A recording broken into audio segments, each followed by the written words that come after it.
चलो बच्चों, तो आज हम लोग इकोनॉमिक्स में सेकंड चैप्टर कंटिन्यू करें ना। इको का हमारा सेकंड चैप्टर है जो चल रहा था फंडामेंटल कॉन्सेप्ट एंड टर्मिनोलॉजीज, जिसमें इकोनॉमिक्स के अलग अलग टर्म समझ रहे थे ना। जैसे कल हमने कुछ टर्म समझे थे भाई, प्राइस और वैल्यू के बारे में समझा था, फिर गुड्स एंड सर्विस के बारे में समझा था, अलग अलग गुड्स के टाइप्स भी हमने समझे थे, ये कॉन्सेप्ट कल हमने समझे थे।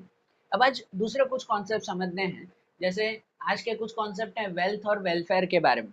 वेल्थ एंड वेलफेयर, पर पहले वेल्थ के बारे में समझे। वेल्थ किसे कहते हैं?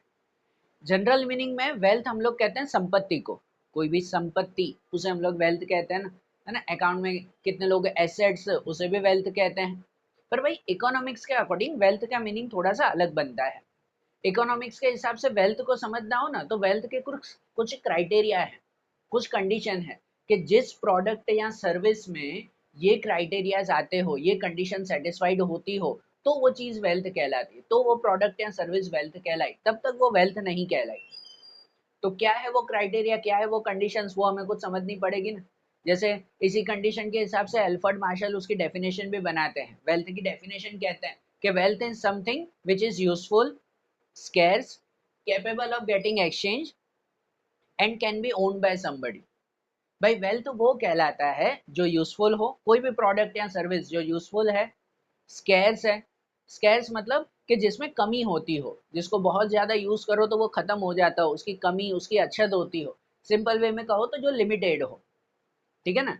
तो कोई भी प्रोडक्ट या सर्विस जो यूजफुल है, स्केर्स है, कैपेबल ऑफ गेटिंग एक्सचेंज, कि जिसको एक्सचेंज कर सकते हैं, कि जिसको एक्सचेंज करके दूसरा कोई प्रोडक्ट या सर्विस या आज के टाइम में बदले में अमाउंट या मनी जो है वो कलेक्ट कर सकते हैं, ठीक है ना। जिस प्रोडक्ट या सर्विस को एक्सचेंज भी किया जा सकता हो, and can be owned by somebody.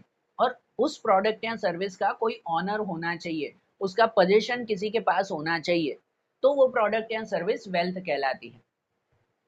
अरे बात ध्यान, ठीक है ना। चलो डिटेल में अगर समझे तो वही उसके कैरेक्टरिस्टिक में भी दिए हुए हैं। यहाँ पे ये 5 कैरेक्टरिस्टिक, ये 5 बातें, सिंपल वे में कहो तो ये 5 कंडीशंस। कोई भी प्रोडक्ट या सर्विस में जब ये 5 कंडीशन सेटिस्फाइड होती है, पांचों, हाँ, एक भी कंडीशन बाकी रही तो वो प्रोडक्ट या सर्विस वेल्थ कहलाता नहीं है, उसे हम संपत्ति नहीं कहते। अरे बात ध्यान, तो कौन सी कंडीशन, क्या कैरेक्टरिस्टिक है वो अगर समझे, तो सबसे पहले वही आता है जो डेफिनेशन में ही था कि यूजफुलनेस। सबसे पहले प्रोडक्ट की यूजफुलनेस होनी चाहिए, ठीक है ना। यूजफुलनेस का मतलब अगर समझो, तो कोई भी ऐसा प्रोडक्ट या सर्विस जो ह्यूमन नीड को सेटिस्फाई करता हो, कोई भी ह्यूमन नीड को सेटिस्फाई करता हो, तो कहते हैं कि हाँ इसमें यूजफुलनेस है। भाई मुझे घर से ऑफिस तक अगर जाना है, ये मेरी नीड है कि भाई घर से ऑफिस तक जाना है, और उसके लिए मैंने व्हीकल खरीदा है, एक टू व्हीलर मैंने खरीदी कि भाई वो मुझे घर से ऑफिस तक ले जाता है, मेरी ये नीड को वो सेटिस्फाई करता है, तो वो प्रोडक्ट या वो व्हीकल वो मेरे लिए वेल्थ हो सकता है, हो सकता है। ये एक कैरेक्टरिस्टिक है, पांचों कैरेक्टरिस्टिक उसके अंदर आए ना व्हीकल के अंदर, तो वो मेरी वेल्थ है। अगर ये 5 में से एक भी कैरेक्टरिस्टिक अगर मेरे व्हीकल में नहीं है, तो मतलब मैं उसे वेल्थ नहीं कह सकता। समझ आ रही है बात है? तो यूजफुलनेस उसमें होनी चाहिए। भाई मुझे अगर जो है वो यूट्यूब पे वीडियोस डालने हैं, तो उसके लिए मुझे कंप्यूटर चाहिए, इंटरनेट की सर्विस चाहिए, चाहिए ना ये सब, कंप्यूटर और सर्विस। तो ये जो सर्विसेज हैं, ये जो कंप्यूटर का प्रोडक्ट है, इसे मैं वेल्थ कह सकता हूँ कि हाँ वो यूजफुलनेस उसमें है, कह सकता हूँ अगर बाकी की भी चीजें उसमें आई तो। क्योंकि मुझे जो नीड है कि मुझे इंटरनेट पे काम करना है, तो उसके लिए मुझे इंटरनेट की सर्विस मिल रही है, तो हाँ वो मेरी नीड को सेटिस्फाई कर रहा है, मतलब उसमें यूजफुलनेस है। तो सबसे पहले कोई भी प्रोडक्ट या सर्विस में यूजफुलनेस होनी चाहिए। सेकंड चीज आती है वो स्कैर्स, कि भाई वो चीज लिमिटेड होनी चाहिए, जिसको बहुत ज्यादा यूज करो तो वो खत्म हो जाए, कमी हो जाए, उसमें खराब हो जाती हो, तो उसे हम स्कैर्स कहते हैं ना। जिस प्रोडक्ट या सर्विस में, कोई भी ऐसी चीज में स्कैर की अगर कैरेक्टरिस्टिक नहीं है, तो वो चीज वेल्थ नहीं कहलाती। जैसे अगर हम लोग बात करें ना, जैसे सनलाइट है, सनलाइट है, एयर है। अब सनलाइट बहुत यूजफुल है, उसमें यूजफुलनेस बहुत है, ठीक है ना, पूरा अर्थ उसके हिसाब से चलता है, लेकिन वो स्केयर नहीं है, ठीक है ना, वो स्केयर नहीं है, वो लिमिटेड नहीं, अनलिमिटेड है। सनलाइट तो हमेशा मिलती रहेगी हमें, तो मतलब सनलाइट को हम वेल्थ नहीं कह सकते। पता है कितने राइटर, कितने जो पोएट होते हैं, कवि होते हैं, वो सनलाइट को वेल्थ के हिसाब से गिनते हैं, गिनते हैं ना। वो अपने कविताओं में लिखते हैं कि भाई हमारे अर्थ की जो है वो, हमारी पृथ्वी की सबसे बड़ी संपत्ति है सूर्य है, कि भाई जिनसे पूरा अर्थ चलता है, तो वो उसे संपत्ति कहते हैं। लेकिन वो सिर्फ कहने के लिए, इकोनॉमिक्स के वे में उसे वेल्थ नहीं कहा जा सकता। क्यों? क्योंकि उसमें स्कैर्स की कैरेक्टरिस्टिक नहीं है। अरे बात ध्यान, हाँ, जो मेरा व्हीकल है उसमें स्कैर क्या कैरेक्टरिस्टिक है, क्योंकि अगर उस व्हीकल को मैंने बहुत चलाया तो खराब हो जाएगा, ठीक है ना, फिर दूसरा जो है वो लेना पड़ेगा, रिपेयर करवाना पड़ेगा, ठीक है, वो लाइफ टाइम तो थोड़ी चलेगा, इमॉर्टल थोड़ी है कि हमेशा ही वो गाड़ी चलेगी। कंप्यूटर है, इंटरनेट की सर्विस है, ठीक है ना, बहुत ज़्यादा यूज़ करो खत्म हो जाएगा, फिर रिचार्ज करवाना पड़ेगा, कंप्यूटर नया खरीदना पड़ेगा। ये इसमें स्केयर का कैरेक्टरिस्टिक है, बराबर।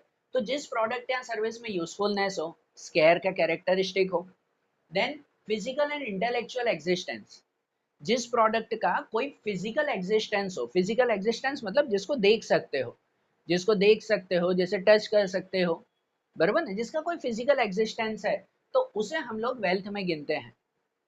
अरे बात ध्यान, हाँ, लेकिन आज के टाइम में इंटेलेक्चुअल एग्जिस्टेंस, उसे भी जो है वो वेल्थ में गिना जाता है।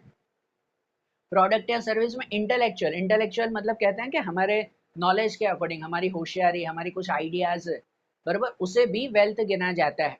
आपके पास कोई बहुत अच्छी आइडिया है, बहुत अच्छे थॉट्स हैं, तो वो भी आपकी वेल्थ मानी जा सकती है आज के टाइम में। क्यों वेल्थ मानी जा सकती है, उसके लिए हम दूसरा कैरेक्टरिस्टिक भी अगर साथ में समझे ना, तो जैसे एक और आता है, कैपेबल ऑफ एक्सचेंज। कोई भी ऐसा प्रोडक्ट या सर्विस जो एक्सचेंज की कैपेसिटी रखता है, भाई जिसको एक्सचेंज कर सकते हैं, उसके बदले में और कुछ ले सकते हैं, तो उसे हम लोग वेल्थ की कैटेगरी में मानते हैं, ठीक है ना, पहले ये समझा रहा हूँ मैं। अब इसमें भी वही बात, जैसे सनलाइट जैसा प्रोडक्ट है, अब उसको एक्सचेंज नहीं कर सकते, सही बात ना, उसमें एक्सचेंज की कैपेसिटी नहीं है कि सनलाइट लाकर किसी को दिया, उसके बदले में कुछ मिला हमें, नहीं है ना उसमें। हाँ, मेरे पास जो व्हीकल है, मेरे पास जो कंप्यूटर है, वही एग्जांपल कंटिन्यू करें, तो उसको हम एक्सचेंज कर सकते हैं, पुराना भी हो जाए तो भंगार में देकर भी कुछ तो मिलेगा ना, बरोबर ना, एक्सचेंज तो हो सकता है ना उसमें। तो जिसमें एक्सचेंज की कैपेसिटी है, और वही चीज है इंटेलेक्चुअल एग्जिस्टेंस में भी आता है, जो बता रहा था, physical and intellectual existence. Intellectual मतलब कि आपकी होशियारी, आपका माइंड, आपके जो है वो नॉलेज, आपकी आइडियाज, किसी के पास बहुत अच्छी नॉलेज है, तो वो नॉलेज को एक्सचेंज करके उसके बदले में पैसे कमा सकता है ना। आज के टाइम में जो वो आपके पास कोई बहुत अच्छी आइडिया हो तो शार्क टैंक पे चले जाओ, पता है ना ये। सो जस्ट एक एग्जांपल कि आपके पास कुछ अगर आइडिया है, कोई नॉलेज है, तो वो नॉलेज को एक्सचेंज करके आप उसके बदले में अमाउंट ले सकते हो, उसके बदले में दूसरा कोई प्रोडक्ट ले सकते हो। तो मतलब कि उसमें भी कैपेबिलिटी है एक्सचेंज की, इसलिए उसे भी हम वेल्थ में मान सकते हैं। आपकी आइडियाज, कोई डॉक्टर्स होते हैं, कोई लॉयर होते हैं, कोई सीए होते हैं, वो क्या काम करते हैं, वो अपनी नॉलेज ही तो प्रोवाइड करते हैं ना, वो नॉलेज ही तो प्रोवाइड करते हैं, ठीक है ना, कोई लॉयर होगा, कोई वकील होगा, वो अपनी नॉलेज प्रोवाइड करेगा और उसके बदले में वो पैसे लेगा, तो उसका इंटेलेक्चुअल एग्जिस्टेंस तो है ना, बराबर। और नॉलेज को वेल्थ माना जा सकता है क्योंकि उसमें ये सब कैरेक्टरिस्टिक है। नॉलेज, आपकी नॉलेज, आपके पास कोई आइडिया है, कोई नॉलेज है, सपोज आपने लॉयर की स्टडी की, आप वकील बने हो, तो आपके पास नॉलेज है, उसकी यूजफुलनेस है ही ना, वो स्कैर्स है। हाँ, स्कैर्स है, क्योंकि अगर आप वकील बने, उसमें पता है हर चीज़ में, नॉलेज में अपडेट आते रहते हैं, अपडेट आते रहते हैं, भाई कोई सीए की पढ़ाई किसी ने कर ली, किसी ने लॉयर की अगर पढ़ाई की है, तो उसमें भी तो नए नए कानून आते रहते हैं, नए नए चेंजेस आते रहते हैं, तो उसके अकॉर्डिंग हमें जो है वो नई अपडेट खुद को रखना पड़ता है ना, नए हिसाब से खुद को अपडेट रखना पड़ता है। अगर हम नहीं रखते हैं अपडेट, तो फिर तो आपकी नॉलेज स्कैर्स हो जाती है, लिमिटेड है, बरोबर ना, कमी हो जाएगी ना उसमें। तो इसीलिए वो नॉलेज को इसमें गिना जा सकता है, ये भी कैरेक्टरिस्टिक उसमें है, उसका इंटेलेक्चुअल एग्जिस्टेंस है, कैपेबल ऑफ एक्सचेंज, उसको एक्सचेंज कर सकते हो आप नॉलेज को, और आखिरी कैरेक्टरिस्टिक जिसमें ड्यूरेबिलिटी हो। ड्यूरेबिलिटी मतलब कि जो लॉन्ग टर्म चलता हो, शॉर्ट टर्म के लिए नहीं, पेरिशेबल ना हो। पेरिशेबल मतलब कहते हैं जो शॉर्ट टर्म चलता हो, तो कोई भी प्रोडक्ट या सर्विस जो पेरिशेबल नहीं है, लॉन्ग टर्म तक चल रहा है, तो उसे हम लोग गिन सकते हैं कि वो वेल्थ है। वही बात कि जैसे मेरा व्हीकल है, वो कोई एक दो दिन चलने वाला नहीं है, काफी सालों तक चलेगा, बरोबर ना। भाई कंप्यूटर मेरे पास पड़ा हुआ है, वो भी कोई एक दो दिन का नहीं है, सालों तक चलने वाला है, उसमें ड्यूरेबिलिटी की कैरेक्टरिस्टिक है। अब जैसे वेजिटेबल्स होते हैं, फ्रूट्स वेजिटेबल्स हैं, मिल्क या मिल्क के प्रोडक्ट्स हैं, भाई वो शॉर्ट टर्म चलते हैं, तो उसे हम लोग वेल्थ नहीं मान सकते, बरोबर। हाँ चलो, ये बात ठीक है कि आज के टाइम में जो टेक्नोलॉजीज है कि उन चीज़ों को हम लोग स्टोर करते हैं, कोल्ड स्टोरेज में रखते हैं, और स्टोर करने के बाद उसको लॉन्ग टर्म तक जो है वो चला सकते हैं, तो उसमें भी ड्यूरेबिलिटी आती है। तो इसलिए वेजिटेबल फ्रूट्स उसे भी वेल्थ में माना जा सकता है, बरोबर ना, कि हाँ जिसमें ये सब कैरेक्टरिस्टिक आते हैं। अब आपके आसपास कोई भी प्रोडक्ट अगर हो तो उसमें चेक करो कि ये सब कैरेक्टरिस्टिक आते हो तो वो वेल्थ कहलाएगा, नहीं तो नहीं। भले फ्रूट्स वेजिटेबल्स की बात ही करें तो वेजिटेबल की यूजफुलनेस है, स्केर्स भी है, कमी भी होती है, उसका फिजिकल एग्जिस्टेंस है, कैपेबल ऑफ एक्सचेंज है, बरोबर। एंड साथ में ड्यूरेबिलिटी, अगर उसको कोल्ड स्टोरेज में रखते हैं और थोड़ा लॉन्ग टर्म तक अगर जो है वो चला सकें तो ड्यूरेबिलिटी भी है। बाकी अगर किसी में ये कैरेक्टरिस्टिक भी नहीं है, बाकी सब हैं, तो भी वो वेल्थ तो नहीं कहलाए, वो सिर्फ गुड्स कहलाएगा, वो सिर्फ प्रोडक्ट कहलाएगा, पर वेल्थ की कैटेगरी में नहीं आएगा। बता रही है समझ में? तो इकोनॉमिक्स के हिसाब से वेल्थ किसे कहते हैं, तो उसके लिए ये बात ध्यान रखना है, जिसके अंदर ये सब कैरेक्टरिस्टिक आते हो उसे हम लोग वेल्थ कहेंगे, तब तक नहीं कहेंगे। तो अब जैसे वेल्थ के बारे में समझाना, वैसे ही उसके कुछ टाइप्स भी आते हैं, टाइप्स ऑफ वेल्थ। जैसे बेसिक आता है इंडिविजुअल एंड सोशल वेल्थ, या नेशनल इंटरनेशनल वेल्थ, ये तो नाम से भी पता चलता है। जैसे इंडिविजुअल वेल्थ, इंडिविजुअल वेल्थ मतलब कि भाई जो वेल्थ या कोई भी ऐसा प्रोडक्ट सर्विस कोई एक ही पर्सन के पास है और वही पर्सन उसका ऑनर है, वो एक ही ऑनर या एक ही पर्सन उस प्रोडक्ट या सर्विस की पोजीशनशिप अपने पास रखता हो, वो अकेला उसका ऑनर बनता हो, तो वो इंडिविजुअल वेल्थ कहलाता है। बता रही है समझ में? ठीक है ना, ये इंडिविजुअल वेल्थ हुआ। भाई ये सब कैरेक्टरिस्टिक तो उसमें आनी चाहिए, पर कोई एक ही पर्सन है भाई जिसकी ऑनरशिप, जो इसमें था ना, it can be owned by somebody, भाई जिसकी ऑनरशिप कोई एक के पास ही है, वो एक ही पर्सन उसको यूज कर सकता है, तो वो उसका इंडिविजुअल वेल्थ कहलाया। वही बात कि जैसे मेरे पास अगर व्हीकल है तो ये व्हीकल मेरा इंडिविजुअल वेल्थ है, बरोबर ना, कि भाई मेरे पास ही है, सिर्फ मैं ही, मेरे लिए ही वो यूजफुल है, मेरे लिए ही वो स्कैर्स है, फिजिकल एग्जिस्टेंस भी मेरे लिए, कैपेबल ऑफ एक्सचेंज है, ड्यूरेबिलिटी, ये सब कैरेक्टरिस्टिक है, पर उसका ऑनर सिर्फ मैं हूँ। हर कोई नहीं यूज करेगा कि मैंने रखी हुई है, कोई भी उठाकर मेरी गाड़ी ले जाएगा, नहीं ना, ये इंडिविजुअल वेल्थ है। और सोशल वेल्थ मतलब कहलाता है कि जिसकी ऑनरशिप कोई एक के पास ना हो, कलेक्टिवली उसे सब यूज करते हो, तो वो सोशल वेल्थ कहलाता है। वही जो मेरा अकेले का व्हीकल है तो वो इंडिविजुअल वेल्थ कहलाता है, लेकिन जो गवर्नमेंट की तरफ से जैसे बीआरटीएस बस चलती है, ठीक है ना, यहाँ दूसरे जो है वो बसेस जो चलते हैं गवर्नमेंट की तरफ से जो भी है, या जैसे ट्रेन चल रही है, ये सोशल वेल्थ में आ गया, सोशल वेल्थ में ना, बराबर ना, ये सब कैरेक्टरिस्टिक उसमें भी है बस में, लेकिन वो कोई एक पर्सन का नहीं है, वो कोई एक पर्सन का नहीं है, वो सबके लिए यूजफुल है, ठीक है ना, इसलिए वो सोशल वेल्थ में आ जाता है। समझ रहे हो? और वही चीज बात कि नेशनल और इंटरनेशनल वेल्थ, नेशनल और इंटरनेशनल वेल्थ के भाई वही कि जिसकी ऑनरशिप कोई एक कंट्री के पास हो, कोई एक ही नेशन के पास उसकी ऑनरशिप हो, उसका पोजीशन हो, और उसी के अकॉर्डिंग वो यूजफुल हो, ठीक है ना। हाँ, एक्सचेंज जो आता है, कैपेबल ऑफ एक्सचेंज, वो एक्सचेंज भले दूसरे देशों के साथ कर सकते हो, लेकिन उसकी यूजफुलनेस या ऑनरशिप ऑलमोस्ट एक ही कंट्री के पास हो, तो उसे हम लोग नेशनल वेल्थ कहते हैं। अब नेशनल वेल्थ की बात करें तो जैसे नेचुरल रिसोर्स आते हैं, बराबर ना, माउंटेन्स हो गए, रिवर्स हो गए, या फिर जो है वो खास कोई लिटरेचर हो, कोई पर्टिकुलर जो है वो साइंटिफिक इन्वेंशन हो, तो उसे हम लोग नेशनल वेल्थ में मानते हैं। रामायण महाभारत जैसी कहानियां, वो बुक्स इंडिया में लिखी गई है, वो इंडिया की नेशनल वेल्थ कहलाती है। ये सब कैरेक्टरिस्टिक उसमें है ऑलमोस्ट, बरोबर ना, ये सब कैरेक्टरिस्टिक है। हाँ, कैपेबल ऑफ एक्सचेंज, तो रामायण महाभारत की कहानियां पूरी दुनिया में जो है वो एक्सचेंज की जा सकती है, बरोबर, ये एक लिटरेचर, या चलो वो कहानियां अगर ना भी कहो, तो जैसे कोई भी जो है वो बुक, किसी ने नॉवेल लिखी है, इंडिया में रहने वाले कोई राइटर ने, पोएट ने, है ना, कोई नॉवेल कोई पोएम लिखी है, तो वो नेशनल वेल्थ है, हमारी कंट्री की वो संपत्ति है, हमारे देश में लिखी गई है, हमारे देश के लोग उसे ज्यादातर यूज कर रहे हैं, बाहर की कंट्री में भले एक्सचेंज कर सकते हो। तो भाई जिसका ऑनरशिप कोई एक ही कंट्री के पास हो वो नेशनल वेल्थ में आता है, और जिसकी ऑनरशिप जो है वो कोई एक कंट्री के पास ना हो, ऑलमोस्ट सब कंट्रीज या एक से ज्यादा कंट्रीज की ऑनरशिप हो, तो उसे हम इंटरनेशनल वेल्थ कहते हैं। जैसे कोई स्पेस में भेजी हुई सैटेलाइट्स, ठीक है ना, अब कोई सैटेलाइट होता है ना भाई, तीन चार देश ने कंबाइन करके कलेक्टिवली कोई सैटेलाइट जो है वो स्पेस में भेजी है, अब वो सैटेलाइट है तो वेल्थ ही, पर वो सब कंट्रीज यूज कर रहे हैं, ठीक है ना, सबके लिए है, तो वो इंटरनेशनल वेल्थ कहलाता है, वो नेशनल वेल्थ नहीं है। अरे बात ध्यान, अब जैसे वेल्थ के बारे में समझा ना, वैसे ही जो है वो दूसरा कॉन्सेप्ट आता है, वो आता है वेलफेयर के बारे में। वेलफेयर, सिंपल वे में भी वेलफेयर मतलब कहलाता है कि भाई किसी की भलाई करना, है ना, भला होना, उसे हम वेलफेयर कहते हैं ना। इकोनॉमिक्स के वे में भी ऑलमोस्ट वही मीनिंग है कि welfare means enhancement of life situation, standard of living and overall state of improvement. वही वेलफेयर हुआ, एनहेंसमेंट ऑफ लाइफ सिचुएशन, हमारी लाइफ सिचुएशन एनहेंस होती हो, सुधरती हो, बरोबर ना भाई, हर तरह की जो है वो चीज़ों में सुधार आता हो, हमारा खाना पीना, हमारे कपड़े पहनने का ढंग, हमारा रहने का ढंग, स्टैंडर्ड ऑफ लिविंग, है ना, and overall state of improvement, हर तरह से जो है वो अगर इम्प्रूवमेंट होता हो तो उसे कहते हैं कि हमारा वेलफेयर हो रहा है। सिंपल वे में वेलफेयर मतलब हम भलाई कहते हैं, पर यहाँ इकोनॉमिक्स में वेलफेयर मतलब कहलाता है ओवरऑल स्टेट ऑफ इम्प्रूवमेंट, हर तरफ से जो है वो इम्प्रूवमेंट होना, तो कहते हैं हमारा वेलफेयर हो रहा है। और इकोनॉमिक्स में वेलफेयर की स्टडी ज़रूरी आती है।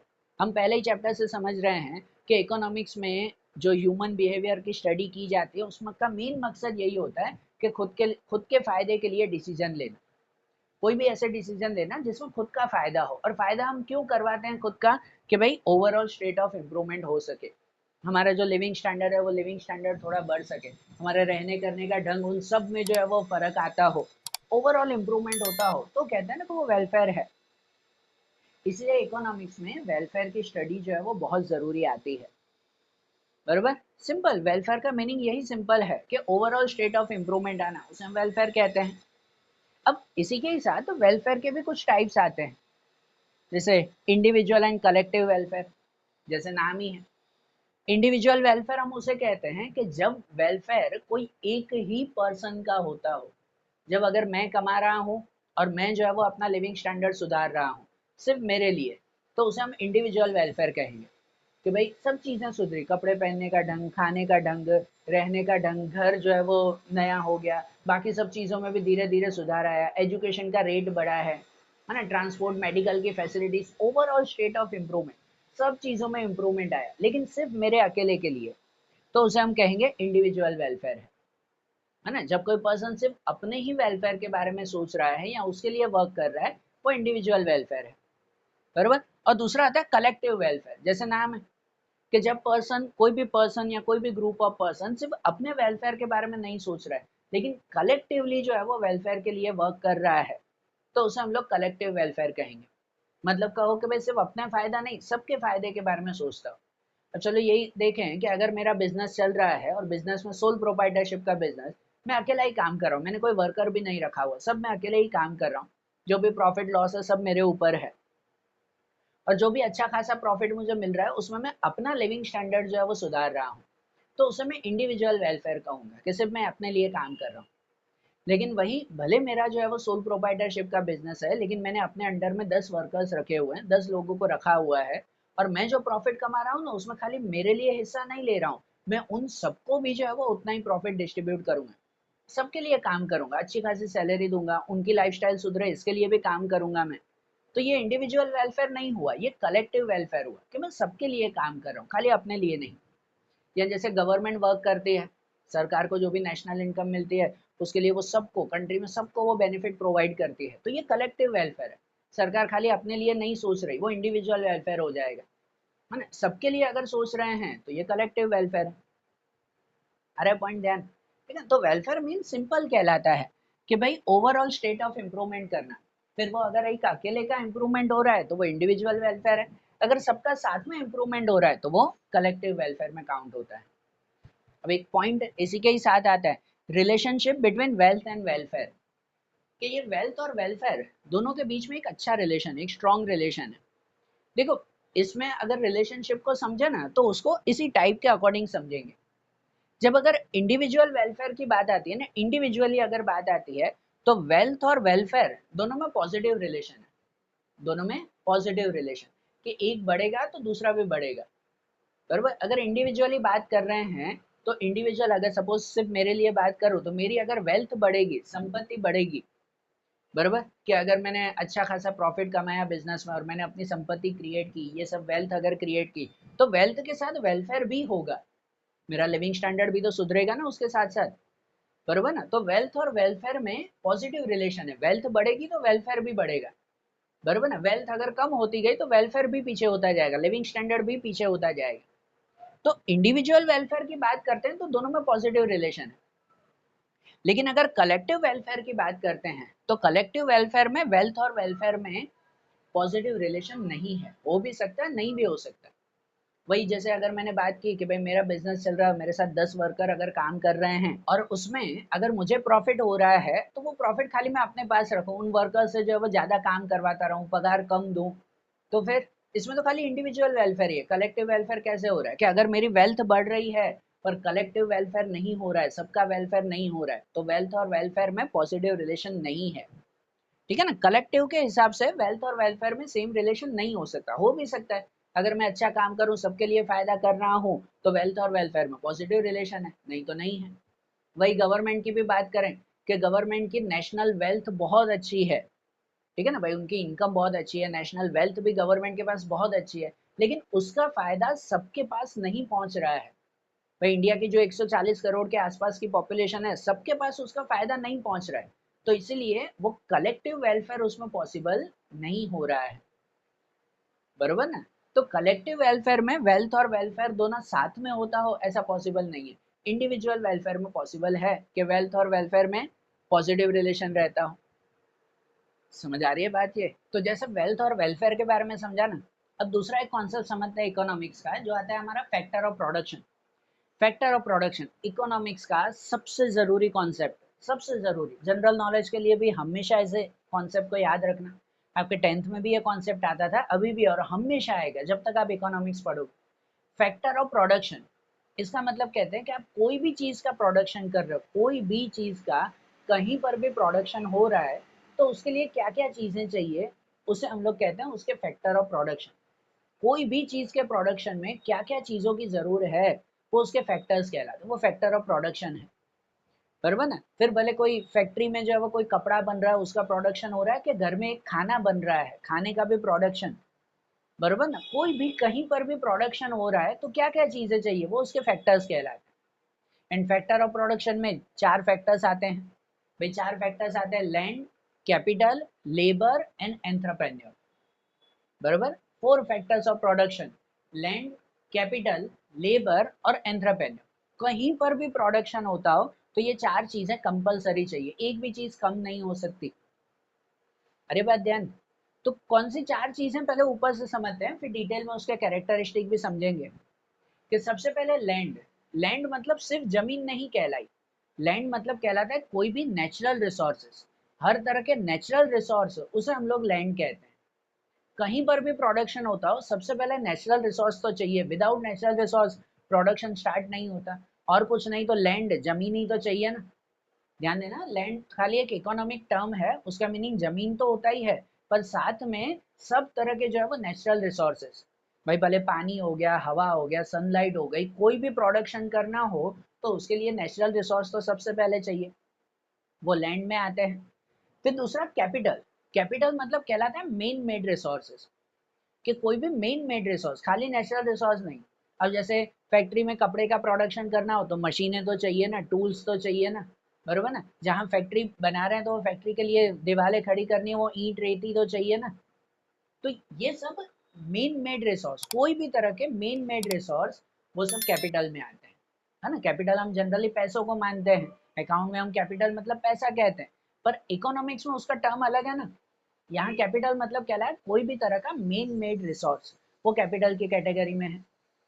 पर उसके बाद लेबर, काम करने वाले लोग, भाई ये दोनों जो फैक्टर्स है ना, ये दोनों फैक्टर्स नॉन लिविंग फैक्टर्स हैं।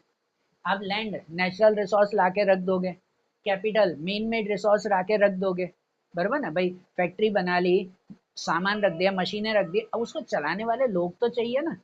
ये दोनों नॉन लिविंग थिंग्स है, पर कोई लिविंग फैक्टर तो चाहिए जो इनको चलाता हो, तो वो ये आता है लेबर, काम करने वाले लोग जो इन दोनों रिसोर्सेज को यूज करते हो, बराबर। और आखिरी में एंटरप्रेन्योर, एंटरप्रेन्योर उसे कहते हैं जो इन तीनों रिसोर्सेज को कंबाइनली चलाता हो, तीनों को मैनेज करता हो, डिसीजन लेता हो कि कौन सा रिसोर्स कब कितना यूज करना है, बराबर ना। वो डिसीजन लेने वाला पर्सन, मालिक ही कहो, तो वो ये एंटरप्रेन्योर में आते हैं। अरे बात ध्यान, कहीं पर भी प्रोडक्शन हो रहा है तो ये चार फैक्टर कंपलसरी चाहिए। फिर से बोल रहा हूँ, लैंड मतलब नेचुरल रिसोर्सेज, कैपिटल मतलब मेन मेड रिसोर्सेज सब, लेबर मतलब काम करने वाले लोग, और एंटरप्रेन्योर जो इन तीनों को मैनेज करता हो, इन तीनों के रिगार्डिंग डिसीजन लेता हो। आई बात ध्यान। तो ये चारों फैक्टर ऑफ प्रोडक्शन क्या है ना, वो डिटेल में उसके कैरेक्टरिस्टिक समझे। भाई इकोनॉमिक्स के व्यू में उसे क्या क्या कहा जाता है, ध्यान देना, ये इकोनॉमिक्स टर्म्स है, समझना थोड़ा। जैसे पहले अगर लैंड के बारे में कहें, फिर से माइंड में बोल रहा हूँ, लैंड मतलब खाली जमीन मत समझना, सब नेचुरल रिसोर्स आ गए, जमीन भी आ गई, बरोबर। तो सबसे पहले लैंड के बारे में वही कहते हैं कि it is a gift of nature and not man made. ये नेचुरल रिसोर्स है, नेचर की गिफ्ट है, मेन मेड इसमें नहीं आता। लैंड में कोई भी मेन मेड रिसोर्सेज नहीं आते, सब natural resource. Total supply is fixed है, हाँ लैंड का टोटल सप्लाई फिक्स रहता है। जो भी नेचुरल रिसोर्स है उसका सप्लाई फिक्स है, वो एक्स्ट्रा नहीं बन पाते। जमीन जितनी है अर्थ पे उतनी है, एक्स्ट्रा जमीन हम नहीं बना सकते। पानी जितना है उतना ही है, एक्स्ट्रा पानी हम नहीं बना पा रहे, बरोबर ना। जमीन में से अगर हम आयरन निकाल दें, लोखंड निकाल रहे हैं, उसका प्रोडक्शन करें, तो वो लोखंड वो भी तो नेचुरली आता है ना। जमीन के अंदर लोखंड थोड़ी हम बना रहे हैं, पर अगर हम वो लोखंड निकाल रहे हैं तो वो फिक्स है, ठीक है ना। नेचुरल रिसोर्सेज का टोटल सप्लाई फिक्स रहता है, उसे हम इंक्रीज कर सकते नहीं है। एंड जियोग्राफिकली इमोबाइल, हाँ नेचुरल रिसोर्स जो है वो जियोग्राफिकली इमोबाइल है, ऑलमोस्ट वो इमोबाइल। इमोबाइल का मतलब मोबिलिटी कहते हैं ना, मोबिलिटी मतलब मूवमेंट करना, एक से दूसरी जगह ले जाना, बरोबर ना। और यहाँ इमोबाइल है, इमोबाइल मतलब कि नेचुरल रिसोर्स को एक से दूसरी जगह ऑलमोस्ट नहीं ले जा सकते। कि भारत में एक जमीन खाली पड़ी हुई है, तो हम अमेरिका को कहेंगे ये जमीन यहाँ से निकाल के वहां ले जाओ, वहां फैक्ट्री बनाओ, पॉसिबल है? नहीं है पॉसिबल। भाई भारत में कोई नदी बह रही है, उसे इंग्लैंड भेज देते हैं कि लो भाई वहां पे इस पानी का यूज करो, नहीं है पॉसिबल, ठीक है ना। नेचुरल रिसोर्स ऑलमोस्ट इमोबाइल है। हाँ, आज की टेक्नोलॉजी के टाइमिंग में जैसे जमीन में से आयरन मिल रहा है, मिनरल्स आ रहे हैं जमीन में से, अगर तो उसे हम लोग एक से दूसरी जगह ट्रांसपोर्ट कर सकते हैं, आज से टेक्नोलॉजी से पॉसिबल है कुछ चीज़ों में, पर ऑलमोस्ट वो इमोबाइल है। डिफरेंट इन कंडीशन, हाँ नेचुरल रिसोर्सेज की कंडीशन हर जगह अलग अलग है। लैंड की, जमीन की ही बात करो तो हर जगह पे जमीन एक जैसी थोड़ी है, उसकी फर्टिलिटी अलग है, बराबर ना, उसकी जो है वो कंडीशन अलग है। भाई नदी का पानी देखो तो हर जगह नदी का पानी एक जैसा है? नहीं, सब जगह नदी का पानी अलग अलग आता है, एक जैसा कहीं पर भी नहीं है। जमीन में से जो लोखंड मिल रहा है हर जगह पर, पूरे अर्थ में जो भी देश में लोखंड मिल रहा है, सब जगह लोखंड की क्वालिटी सेम है? नहीं है, वो आयरन भी सब जगह अलग अलग मिल रहा है। तो इसलिए नेचुरल रिसोर्स की कंडीशन हर जगह अलग अलग रहती है। एंड रेम्यूनरेशन इज रेंट, हाँ ये रेम्यूनरेशन सबका खास याद रखना।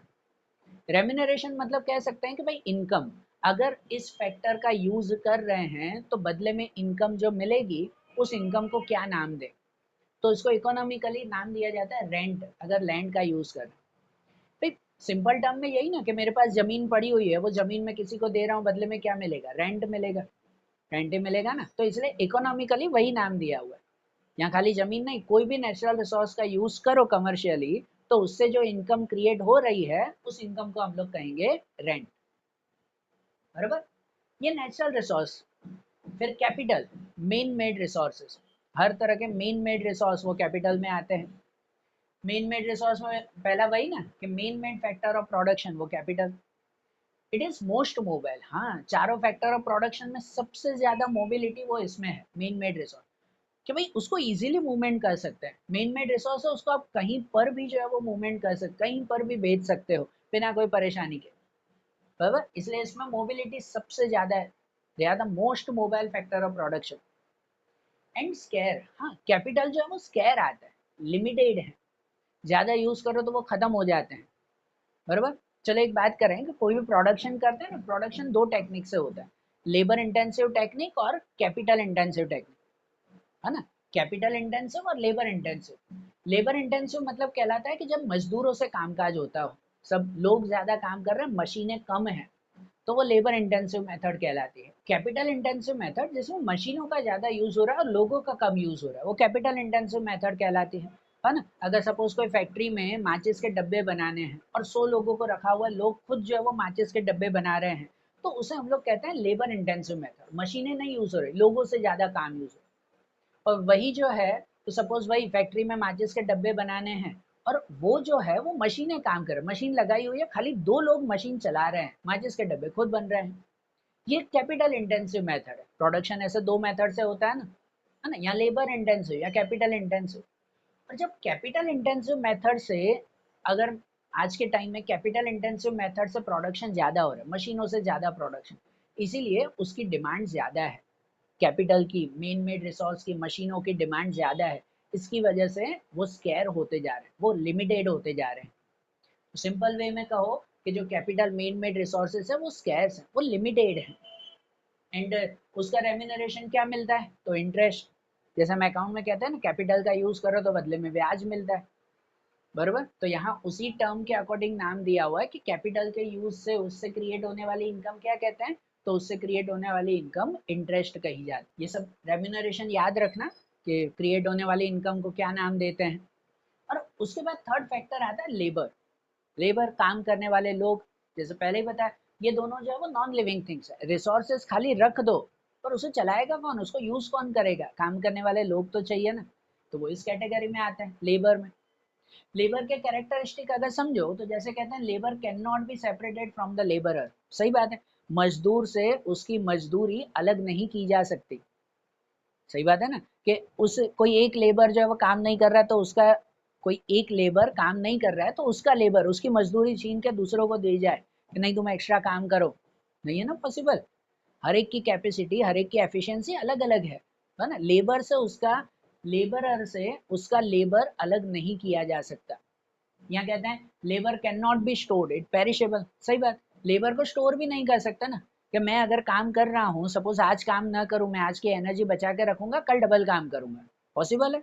नहीं, कि हफ्ते तक एनर्जी बचा के रखो, आराम से बैठा रहूं, फिर हफ्ते बाद एक साथ काम करो एक हफ्ते का, नहीं है पॉसिबल। जो आज काम होना है आज ही होना है, बराबर ना, कल का नया काम है, बराबर। लेबर को स्टोर नहीं कर सकते, वो पेरिशेबल है, ठीक है ना। हर एक की काम करने की कैपेसिटी या उसकी एफिशिएंसी, उसकी एनर्जी हम स्टोर नहीं कर पाते।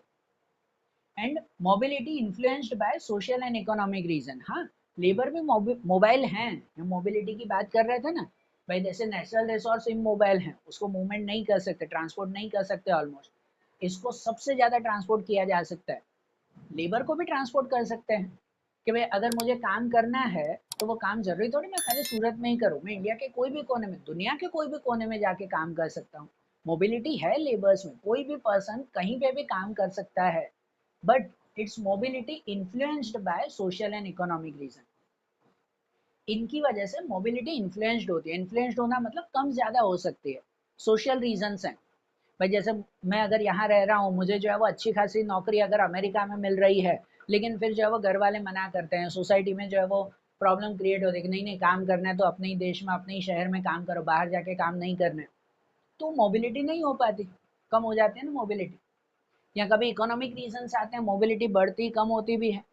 पर्सन को जहाँ इनकम ज़्यादा मिलती है वो लेबर वहाँ काम करने जाता है। मुझे यहाँ की जगह दूसरे शहर में अगर अच्छी इनकम मिल रही हो, मैं सोचूंगा कि चलो वहाँ जाके काम करते हैं, वहाँ इनकम अच्छी खासी है। अरे बात ध्यान, तो लेबर की मोबिलिटी वो इकोनॉमिक या सोशल रीजन की वजह से चेंज होती रहती है, कभी ज़्यादा कभी कम पॉसिबल है।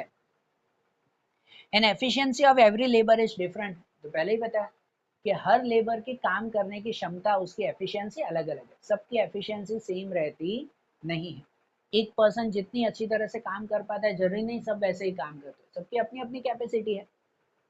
And supply of labour depend on population, ये तो जनरल बात है कि भाई लेबर का सप्लाई जो है वो किस पे डिपेंड है, पॉपुलेशन पे। जहाँ पॉपुलेशन ज़्यादा है, जिस कंट्री में, जिस एरिया में लोग ज़्यादा हैं, तो वहाँ लेबर सप्लाई भी ज़्यादा है, बराबर ना। जहाँ जिस कंट्री, जिस एरिया में लोग कम हैं, तो वहाँ लेबर सप्लाई भी कम मिलेगी, काम करने वाले लोग कम मिलेंगे ना वहाँ पे, बराबर। एंड लेबर का रेम्यूनरेशन क्या कहलाता है, तो वेजेस। मजदूर जो भी काम करे तो उसकी इनकम क्या कहलाती है, तो मजूरी, बराबर ना। वेजेस कहो, सैलरी कहो, तो कोई भी लेबर है उसकी इनकम क्या क्रिएट होती है, तो वेजेस कहते हैं। समझ रहे बात को। और आखिरी में जो है वो फैक्टर आता है, वो आता है एंटरप्रेन्योर। एंटरप्रेन्योर मालिक कहलाए, जो इन तीनों को मैनेज करता हो, बाकी के फैक्टर को मैनेज करता हो, बाकी के फैक्टर के रिगार्डिंग डिसीजन लेता हो। उसका पहला ही पॉइंट ये कहा जाता है, he is a decision maker of activity. वही डिसीजन लेगा कि कितना नेचुरल रिसोर्स यूज करना है, कितना मेन मेड रिसोर्स यूज करना है, कितने लोगों को काम पे रखना है, तो इन सब का डिसीजन लेने वाला कौन, ये मेन फैक्टर ऑफ प्रोडक्शन कहलाया है ना हमारा, बराबर, जो इन तीनों को मैनेज करता हो। ये अगर ना हो तो ये खुद थोड़ी काम करेंगे यार, कोई भी फैक्ट्री में ऐसे थोड़ी कि मजदूर चलो कहीं पे भी बाहर से है, चलो आज इस फैक्ट्री में अच्छा हो रहा है यहाँ जाके काम करते हैं हम लोग, खुद ही काम होगा क्या? नहीं भाई, डिसीजन लेने वाला ऊपर कोई तो चाहिए ना, उसके बिना कैसे काम होता है। And he is a risk taking factor. हाँ, एंटरप्रेन्योर वो रिस्क टेकिंग फैक्टर कहलाता है कि भाई पूरी एक्टिविटी का, पूरे प्रोडक्शन का रिस्क इस फैक्टर के ऊपर होता है। कोई भी रीजन से प्रोडक्शन खराब हो गया, बिगड़ गया, कहीं फैक्ट्री में आग लग गई, प्रोडक्शन खराब हो गया और कोई भी रीजन हो, तो पूरी जिम्मेदारी किसके ऊपर, रिस्क किसके ऊपर, इसके ऊपर ना, इनके ऊपर रहता है रिस्क कि प्रोडक्शन खराब हो गया इसकी वजह से, इसकी वजह से नहीं, पूरी जिम्मेदारी इसकी है, प्रॉफिट लॉस इसे ही उठाना है, बरोबर ना। He is a risk taking factor and possesses the quality of coordination. Entrepreneur में कोऑर्डिनेशन की क्वालिटी रहती है। कोऑर्डिनेशन पे तीनों को कोऑर्डिनेट करके रखता है, तीनों फैक्टर्स को जोड़ के रखना, तीनों को साथ में चलाने का काम वो इसका है, एंटरप्रेन्योर का, इसमें ये क्वालिटी है, बरोबर ना। इसीलिए एंटरप्रेन्योरशिप वो एक क्वालिटी कहलाती है। और इसका रेम्यूनरेशन क्या मिलता है? तो इसका रेम्यूनरेशन प्रॉफिट, ये मेन मालिक है ना, तो इसकी जो भी इनकम होगी उस इनकम को हम लोग क्या नाम देंगे? तो प्रॉफिट नाम देंगे। फिर बता रही है समझ में? तो चारों फैक्टर ऑफ प्रोडक्शन और इसका रेम्यूनरेशन याद रखना भाई, कोई भी कहीं पर भी प्रोडक्शन करना हो तो चारों फैक्टर चाहिए ही चाहिए। हाँ, एक आखिरी एग्जांपल भी समझो, जैसे मैंने बताया कोई फैक्ट्री में कपड़े का प्रोडक्शन हो रहा है, तो भी natural resource, main made resource, मशीनें, काम करने वाले लोग, उसको संभालने वाला मालिक, सब चाहिए ना। इवन घर में खाना भी बन रहा है, ये प्रोडक्शन हो रहा है, तो भी ये चारों फैक्टर्स चाहिए। घर में अगर जो है वो खाना भी बन रहा है तो सबसे पहले नेचुरल रिसोर्स चाहिए, चाहिए ना, सब्जी चाहिए, पानी चाहिए, बराबर, चावल चाहिए, या जो भी हमें चाहिए, ये सब नेचुरल रिसोर्स, हम थोड़ी बना रहे हैं खुद, मेन मेड रिसोर्स थोड़ी है सब्जियां या फल वगैरह, नेचुरल रिसोर्स चाहिए सबसे पहले। फिर मेन मेड रिसोर्स चाहिए, घर पे खाना भी बना रहे हैं, बर्तन तो चाहिए, चूल्हा चाहिए, बर्तन चाहिए जिसके अंदर सब्जी डालोगे, तेल डालोगे, चावल डालोगे, है कि नहीं? मेन मेड रिसोर्स चाहिए तो सही ना भाई। और उसके बाद लेबर, काम करने वाले लोग, बरोबर। आपने जो है वो सब्जी ला के रख दो, मतलब नेचुरल रिसोर्सेज ला के रख दो, मेन मेड रिसोर्स बर्तन ला के रख दो, किचन में रख दिया सब्जी बर्तन, खुद ही बन जाएगा खाना। बनाने वाले पर्सन तो चाहिए ना भाई, लेबर तो चाहिए, बरोबर ना। घर में जो बच्चे हुए, यहाँ जो कोई भी हुआ, वो जो खाना बना रहे हैं वो लेबर। और आखिरी में एंटरप्रेन्योर, जो डिसीजन लेता हो, जैसे घर में मम्मी, वो डिसीजन लेते हैं कि अगर खाना बना रहे हैं भाई, सब्जी इतनी डालो, तेल इतना डालो, गैस इतना चलाओ, भाई डिसीजन तो वो लेंगे ना, बरोबर ना। तो चाहिए ना एंटरप्रेन्योर। अगर मम्मी खुद ही खाना बना रहे हैं तो वो खुद ही डिसीजन ले रहे हैं। सो कहीं पर भी कोई भी प्रोडक्शन हो रहा है, घर में प्रोडक्शन हो या फैक्ट्री में हो या कहीं पर भी, तो ये चार फैक्टर चाहिए ही चाहिए, उसके बिना प्रोडक्शन नहीं हो। इसे तो बोला मैंने कि लाइफ टाइम याद रखना ये चार फैक्टर ऑफ प्रोडक्शन। अरे बात ध्यान। तो देखो, आज जैसे कुछ कॉन्सेप्ट हमने समझे ना, वैसे ही चैप्टर के दूसरे कॉन्सेप्ट टेक्स्ट बुक के अकॉर्डिंग वो आप दूसरे वीडियोस में देखेंगे। Okay, thank you.